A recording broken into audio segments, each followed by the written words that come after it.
Did I ever tell you about the story that really brought me into a journey of a hope-filled perspective?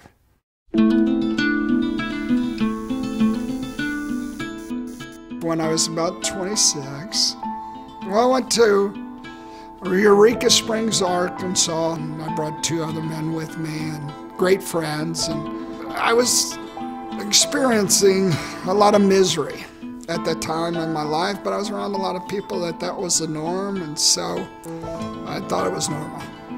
So I decided one night, about 2, 3 in the morning, to leave that hotel room while my friends were sleeping and go up to a hill and ask God questions that I'd never asked him, and they were hope-filled questions.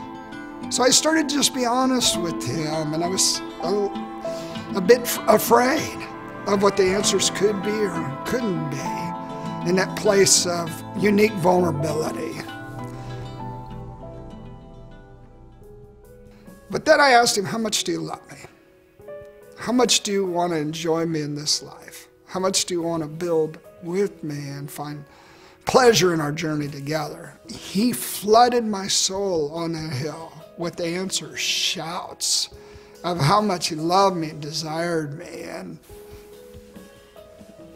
And I heard him shout at me, don't miss it. Don't miss life. Don't miss the hope. Don't miss the pleasures and the dreams I have for you. And about that time that light was breaking forth in my soul and my mind, I knew that I knew him in a different way. I knew that this was real. It wasn't a fairy tale. The sun came up, and I didn't realize I had parked on this hill.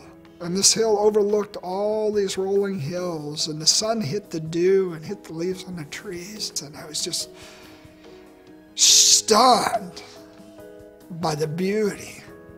And I said, this is the best view in town. I shouted it.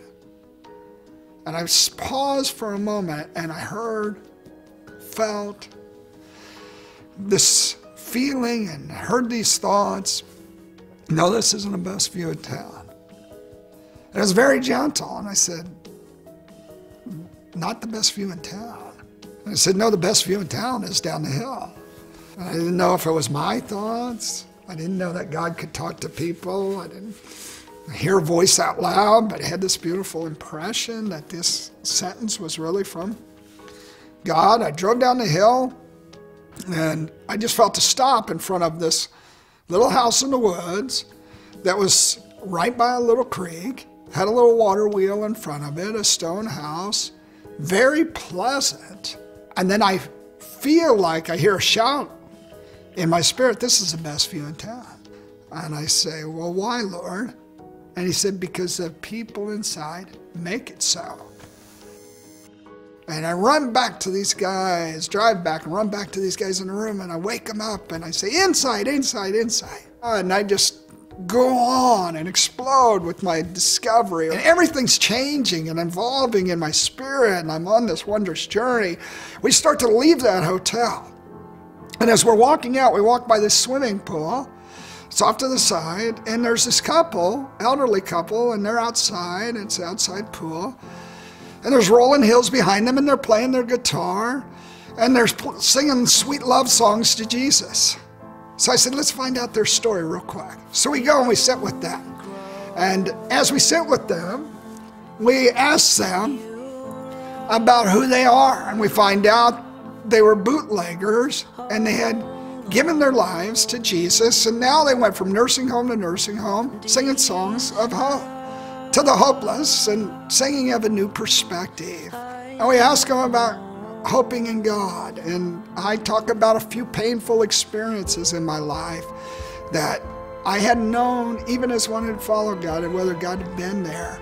And they're 20, 30 years older than us, and they'd say, oh, and they just tell me, not Pollyanna view, but a substantial view of how God had been good in that situation. They had cultivated, developed it deep, all these areas of hope, hoping in God, hoping in people, hoping in the next generation, hoping in prayer. They said, we always have a prayer. We can always go to our friend and ask, and then hoping in their city.